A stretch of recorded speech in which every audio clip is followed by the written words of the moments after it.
Praise God. Glory to God. Sa Juan 6:27, mga kapatid, ito ang ating pag-aralan ng mga salita ng Diyos. No? Ito ang sabi ng ating Panginoong Hesus Kristo.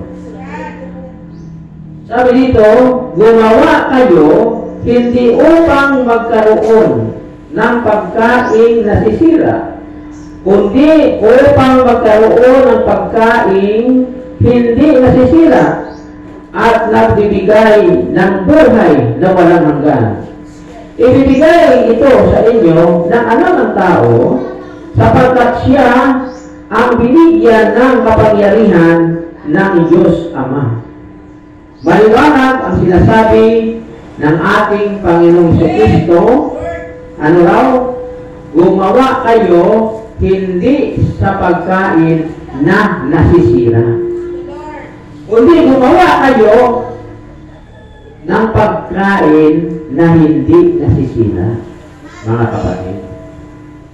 Purihin natin ang Panginoon, no?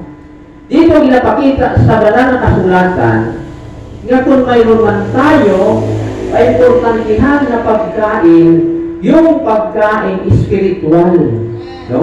Pagkain ng ating kaluluwa, mga kapatid. Praise God. Pangalawa na lang yan, yung pagkain para sa pisikal. Unahin natin palagi ang pagkain espiritual para sa ating kaluluwa. Mabusog ang ating kaluluwa ng pagkain espiritual, walang iba, mga kapatid, ito ang salita ng ating Panginoon. Praise God. Ito ang paggawa ng kalooban ng Diyos. Ito ang paglilingkod sa Diyos, mga kapatid. Ito ang pagkain na hindi masisira. Purihin natin ang Panginoon. Kasi tinanong ng mga apostoles si Kristo, o sinabihan siya ng kanyang mga alagad, mga kapatid, sabi niya, Rabbi, kain na. Ano sabi ng ating Panginoon? May pagkain ako na hindi ninyo nalalaman. No? Ngayon ako sa pusap ang mga alagad, sabi niya, naghatid ba sa kanya ng pagkain? Tingnan natin, mga kapatid, dito sa Juan 4 sa 32 hanggang sa 34. No, ito ang sabi sa banal na kasulatan. Sabi dito, mga kapatid, i-atras ang pagbasa sa 31, samantala, makailang ulit na sinabi sa kanya ng mga alagad, Rabbi, kumain na po kayo. 32, ngunit sumagot siya, ako'y may pagkain hindi ninyo alam. Kaya nag-usap-usap ang mga alagad, may nagdala kaya sa kanya ng pagkain. Sinabi sa kanila ni Jesus, ang pagkain ko'y ang tuparin ang kalooban ng nagsugo sa akin at ganapin ang ipinagawa niya sa akin. Yan, mga kapatid, no? Sabi ng mga alagad, Rabbi, kumain ka na. Sabi ni Jesus, may pagkain ako na hindi ninyo nalalaman. Ano raw ito? Ang paggawa ng kalooban ng Ama na nagsuko sa Kanya. Yang paggawa ng kalooban ng Diyos, mga kapatid, yan ang pagkain na hindi nasisira. Purihin natin ang Panginoong Diyos. Ang paggawa natin sa kalooban ng Diyos, ang paglilingkod natin sa Diyos, yan ang ating priority sa ating buhay, mga kapatid, sapagkat yan ang pagkain na hindi nasisira. Praise the Lord. Ang pagkain naman na nasisira, yung mga material na mga pagkain, yung mga material na mga bagay, yan ang pagkain na nasisira. Glory to God. Napapanis yan, mga kapatid. Purihin natin ang Panginoon. Praise God. Ito ang pagkain na hindi nasisira, ang paggawa ng kalooban ng Diyos. No? Purihin natin ang Panginoon. Ang pangangaral ng Kanyang mga salita, ang ating paglilingkod sa Diyos. Ayusin natin, mga kapatid. Purihin natin ang Panginoon. Praise God. Yan ang pagsunod sa Diyos. No? Yan ang pagsunod sa Diyos, mga kapatid. Na kung basahin pa natin dito, no, sa sulat ni San Marcos, sa 8:35, mga kapatid. No? 8:35, ang sabi dito sa Banal na Kasulatan, ang naghahangad na magligtas sa kanyang buhay ay siyang mawawalan nito. Ngunit ang mag-alay ng kanyang buhay alang-alang sa akin at sa mabuting balita ay siyang makakamit iyon. Ano nga ang mapala ng isang tao makamtan man niya ang buong daigdig kung ang katumbas naman ito'y ang kanyang buhay, mga kapatid.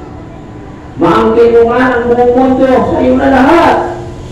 Pero kung ang inyong kaluluwa mapahamak, walang kaligtasan, no?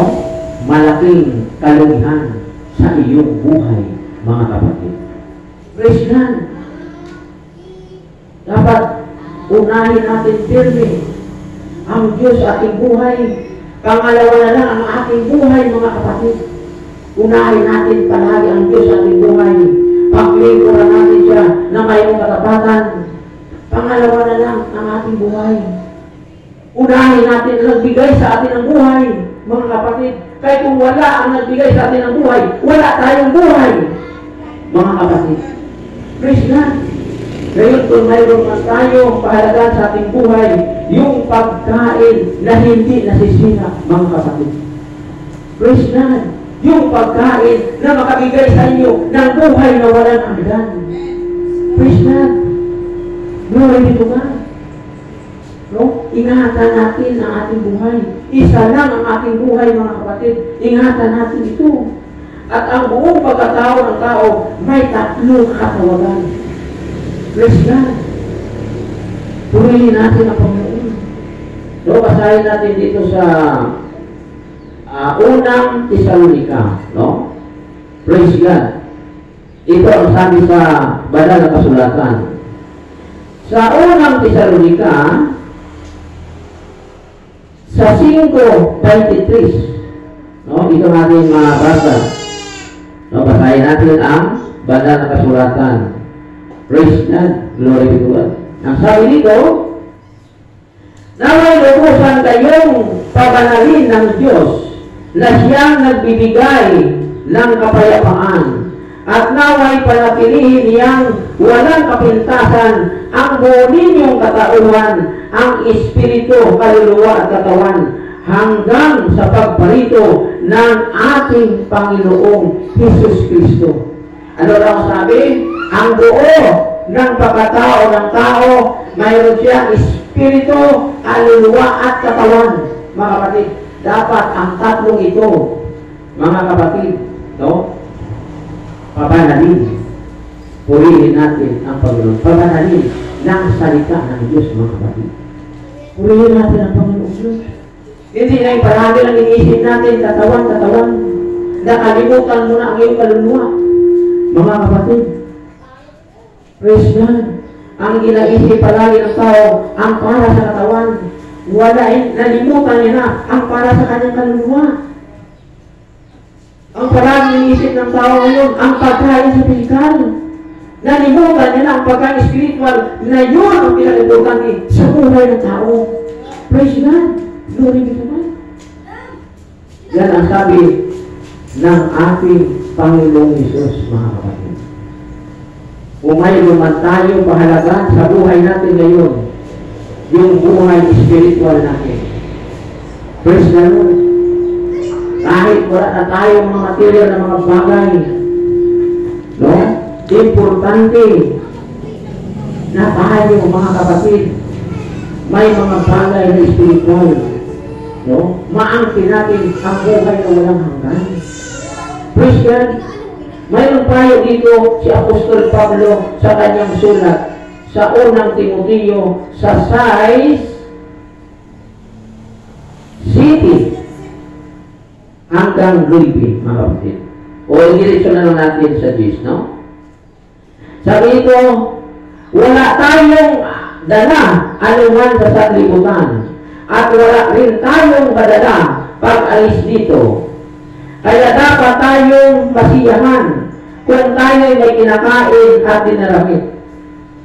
Ang mga nagnangasang yumaman sa anong paraan ay mahuhulog sa tukso at sa bitag ng masasamang hangaring, magtutulak sa kanila sa kapahamakan, sapagkat ang pag-ibig sa salapi ay siyang ugat ng lahat ng kasamaan dahil sa paghangad na magkamal ng salapi. May mga nalayo sa pananampalataya at nasadlak sa paghihirap ng kalooban, mga kapatid. Ano raw ang sabi? No? Anong payo ni Apostol Pablo? Kung tayo mayroong makain, mayroong damit, masiyahan na kita. Importante na makapaglingkod tayo sa Diyos, makagawa tayo ng kalooban ng Diyos, mga kapatid. Purihin natin ang Panginoon. Kaya sabi sa Mateo 7:21, hindi lahat tumatawag sa akin, Panginoon, Panginoon, makapasok sa kanya ng langit, kundi yun lamang ang gumagawa ng kalooban ng aking Ama na sa langit. Praise God, glory to God. Purihin natin ang Panginoong Diyos, pasalamatan natin ang Diyos, mga kapatid, sapagkat siya ay napakabuti sa ating buhay. Glory, glory to God.